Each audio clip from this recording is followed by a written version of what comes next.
Hello friends, कैसे हैं आप सब। आशा करता हूं कि प्रभु श्री हरि की अनुकंपा से आप सभी कुशल मंगल होंगे, प्रफुल्लित होंगे, स्वस्थ होंगे।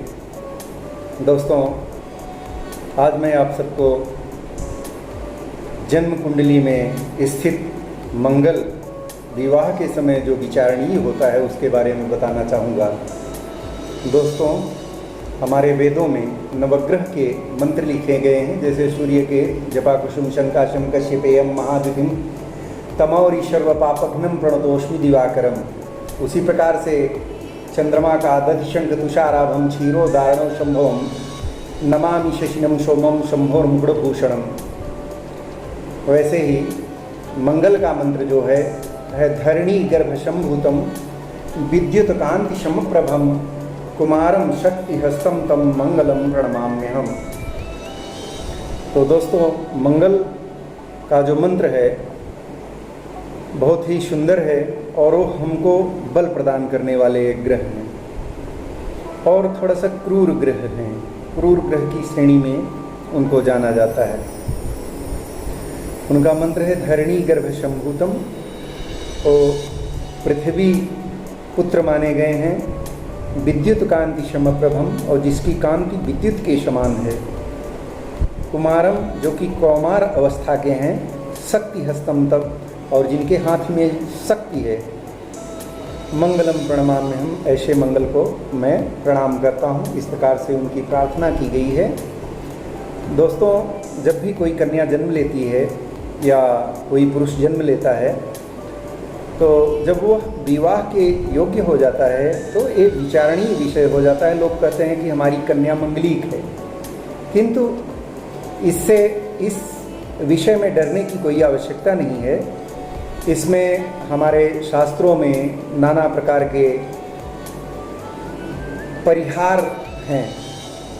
दोस्तों, विवाह योग्य लड़के लड़की की जन्म कुंडली में वर्ण, वश्य, तारा, ग्रह मैत्री, नाड़ी आदि अष्टकूट मिलान संबंधी जो गुण मिलान है, उसके पश्चात कुंडली में मंगल एवं मंगलिक दोष पर विशेष रूप से विचार किया जाता है। मंगलिक दोष का आधार सामान्यतः एक हमारे शास्त्र में बहुत सुंदर श्लोक है,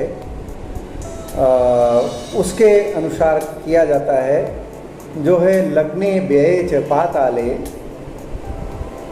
जामित्रे चाष्टमी कुजे कन्या भर्तु विनाशायम भर्ता कन्या विनाशक।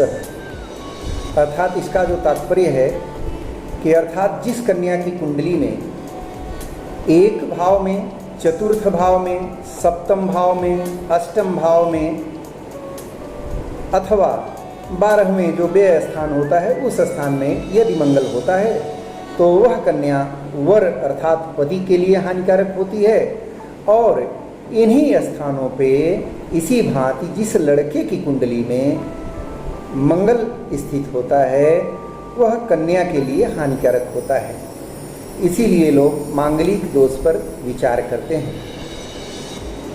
और इसी भांति लग्न, चंद्र और कभी कभी शुक्र की राशि से भी मंगल को उपर्युक्त स्थिति का विचार ज्योतिषी लोग करते हैं।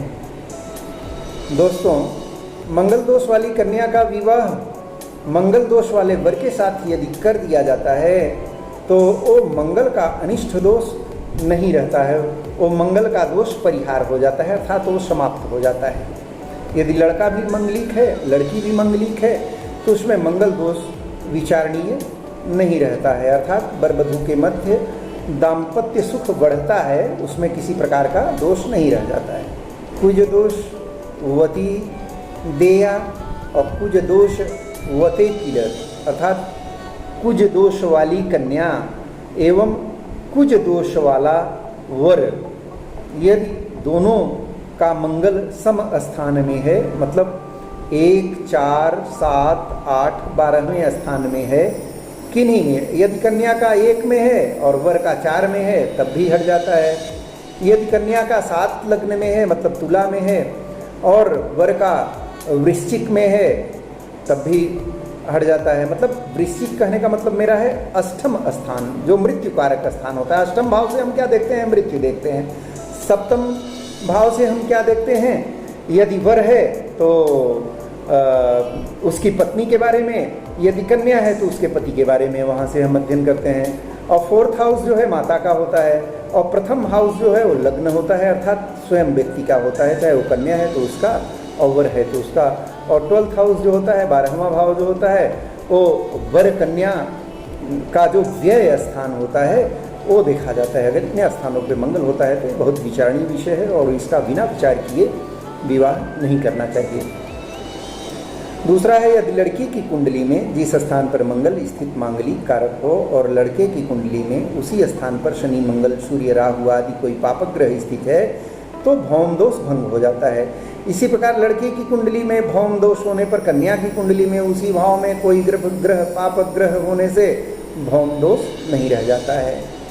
शनि भौमो अथवा किंचित पापो वा तादृशो भवेत तेष्वेव भवनेष्वेव भौम दोष विनाशकृत, ये फलित संग्रह में हमारे दिया गया है।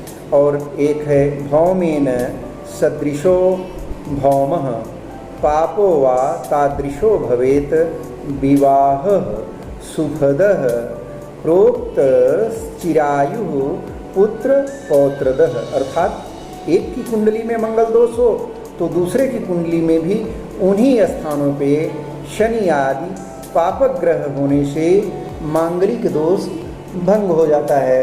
अर्थात यदि किसी कन्या के लग्न में मतलब 1, 4, 7, 8 और 12वें स्थान पे अगर मंगल है और इन्हीं स्थानों पर वर पक्ष की कुंडली में अर्थात वर की कुंडली में अगर कोई पापक ग्रह बैठा हुआ है तो वो दोष समाप्त हो जाता है और विवाह करने योग्य हो जाता है। और एक हमारे शास्त्रों में श्लोक है, या मित्रे च सदा शौरी लग्ने वा ऋखुके तथा अष्टमी द्वादशो चैव भौम दोषो न विद्यते। अर्थात इसका तात्पर्य है कि मेष राशि का मंगल अगर लग्न में है, मेष माने जो मेष लग्न होता है जिसका चिन्ह है बकरा, तो मेष लग्न वाली कुंडली में मंगल अगर है वहाँ पे स्थित तो मंगल स्वग्रही होगा, मतलब अपने घर में है। तो अर्थात हम अपने घर में अगर हैं भाई दीवे, अगर हम लोग अपने घर में जब रहते हैं तो क्या हम अपने घर में आग लगाते हैं क्या? तो अर्थात वो स्वग्रही मंगल हो जाता है। ऐसे लग्न में रह करके मंगल या उसका दो घर होता है मंगल का, एक मेष राशि होती है, दूसरी उसकी वृश्चिक राशि होती है। दोनों राशियों का स्वामी, इन दोनों लग्नों का स्वामी मंगल रहता है। अगर इन स्थानों में मंगल चौथे भाव में और मकर का 7वें में और कर्क राशि का 8वें में एवं धनु राशि का मंगल अगर 12वें में हो तो मंगल दोष नहीं होता है। फिर से ध्यान से सुन लीजिए, मेष राशि का मंगल लग्न में हो, वृश्चिक राशि का चौथे भाव में हो, मकर का 7वें में हो, कर्क राशि का 8वें में हो एवं धनु राशि का मंगल 12वें भाव में हो तो भौम दोष नहीं होता, अर्थात मंगल का दोष नहीं होता है। क्योंकि ये लिखा है, अजय लग्ने व्यय चापे पाताले वृश्चिके कुजे झूने मृगे कर्की चाष्टो भौम दोषो न विद्यते। इसके प्रकारांत में मीन का मंगल 7वें भाव में तथा कुंभ राशि का मंगल अष्टम में हो तो भी भौम दोष नहीं होता है। यदि द्वितीय भाव में चंद्र शुक्र का योग हो, अर्थात चंद्रमा और शुक्र जो हमारा धन भाव होता है दूसरा स्थान, यदि वहाँ पे द्वितीय भाव में चंद्रमा और शुक्र का दोनों का योग होता है या मंगल गुरु द्वारा दृष्ट हो, अर्थात जहाँ पे मंगल बैठा है उस मंगल को गुरु अपनी पूर्ण दृष्टि से देख रहा हो, केंद्र भावस्थ राहु हो अथवा केंद्र में राहु मंगल का योग हो तो मंगल दोष नहीं रहता। केंद्र भाव कौन से होते हैं? जैसे प्रथम स्थान जो लग्न का होता है वह भाव केंद्र होता है, दूसरा जो चतुर्थ हाउस है, जो चौथा घर होता है वह भी केंद्र भाव कहलाता है, जो सप्तम भाव होता है वह भी केंद्र भाव होता है, और जो कर्म का भाव दशम भाव होता है वह भी भाव जो है केंद्र होता है। फिर पुनः हम लग्न में पहुंच जाते हैं, ये भाव केंद्रस्थ माने जाते हैं। अगर इन भाव में राहु मंगल का योग हो तब भी मंगल दोष नहीं होता। और यदि मंगल को बृहस्पति देख रहा हो, बृहस्पति की दृष्टि कहाँ कहाँ होती है, जहाँ पे बृहस्पति बैठता है अपने स्थान से सप्तम स्थान को पूर्ण दृष्टि से देखता है, अपने स्थान से सप्तम स्थान को पूर्ण दृष्टि से देखता है, एवं बृहस्पति अपने स्थान से पंचम स्थान को भी देखता है, और बृहस्पति अपने स्थान से नवम स्थान को भी देखता है। यदि बृहस्पति मंगल पर पूर्ण दृष्टि बना रहा है तब भी मांगलिक दोष नहीं होता है, चाहे वह वर के कुंडली में मांगलिक दोष बन रहा हो या कन्या की कुंडली में। इसलिए इसमें इनको बहुत सूक्ष्मता से देखना बहुत आवश्यक होता है कुंडली को। बालान्वित गुरु या शुक्र लग्न में हो तो बक्री, नीचस्थ, अस्तगत अथवा शत्रु क्षेत्री मंगल इसी प्रकार से दुष्ट स्थानों पे होने पर भी भौम दोष के प्रभाव को नहीं देता है। जैसे सबले गुरो भृगो वा लग्ने धूने अथवा भौमे वक्रे नीचारि गृहस्थे वा अस्ते अपि न कुज दोष है।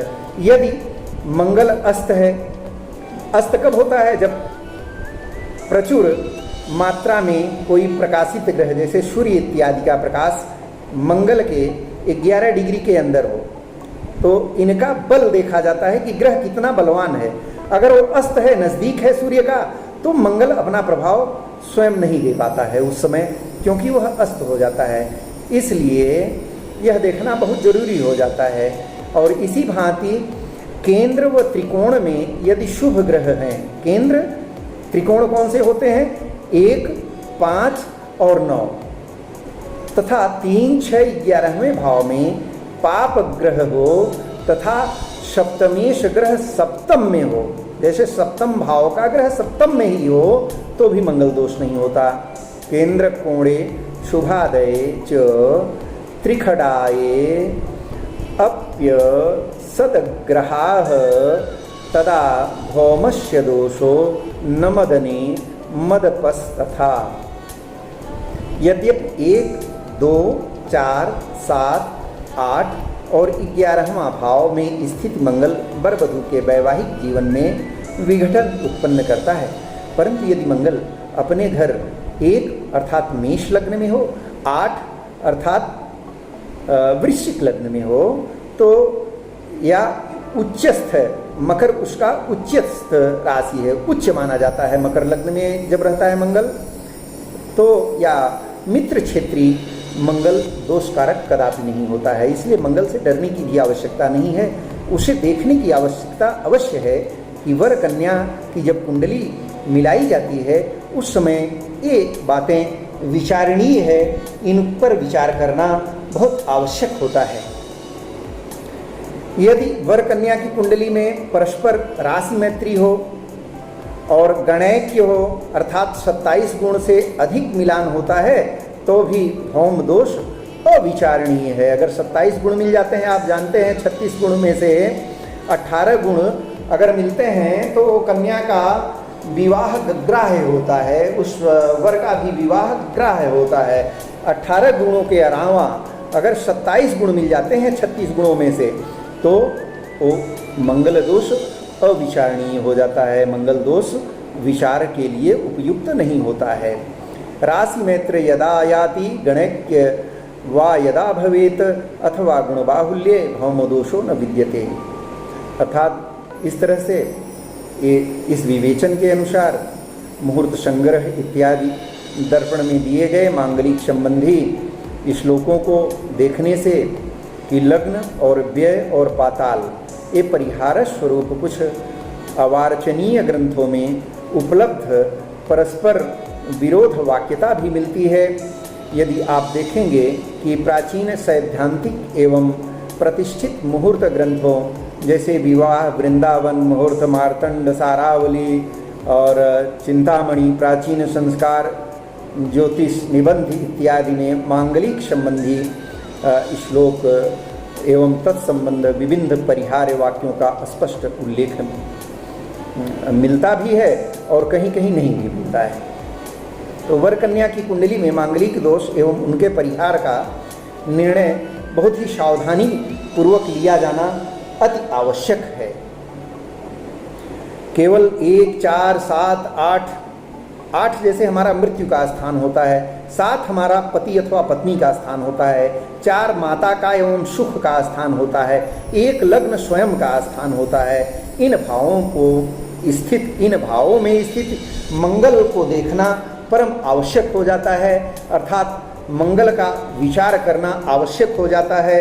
यदि जन्म कुंडली में 18 गुण मिलते हैं तो, यदि 27 गुण मिल जाते हैं तो फिर इस पे अधिक विचार करने की आवश्यकता नहीं होनी चाहिए और नहीं करना चाहिए। और मांगलिक वाले स्थानों पे इन भावों में यदि कन्या के भी मंगल है तब भी विचार करने की कोई आवश्यकता नहीं है। और यदि कोई क्रूर ग्रह है अर्थात 1, 2, 7 अथवा 12 स्थान पे, इन्हीं स्थानों पे जैसे शनि इत्यादि ग्रह स्थित हैं तो वो स्वयं ही मांगलिक दोष का परिहार हो जाता है। ऐसे में मांगलिक दोष नहीं रह जाता है, इसलिए उसे विचार नहीं करना चाहिए। दोस्तों, आपको हमारे ये विचार कैसे लगते हैं सुनने में? यदि अच्छे लगते हों तो आप हमारे चैनल को अवश्य ही सब्सक्राइब कर लीजिएगा, जिससे आपको हमारे हिंदू धर्म संस्कृति में उपलब्ध अच्छी बातें सुनने को मिलती रहे एवं बच्चे भी इस परंपरा का पालन करते हुए लाभान्वित हो सकें।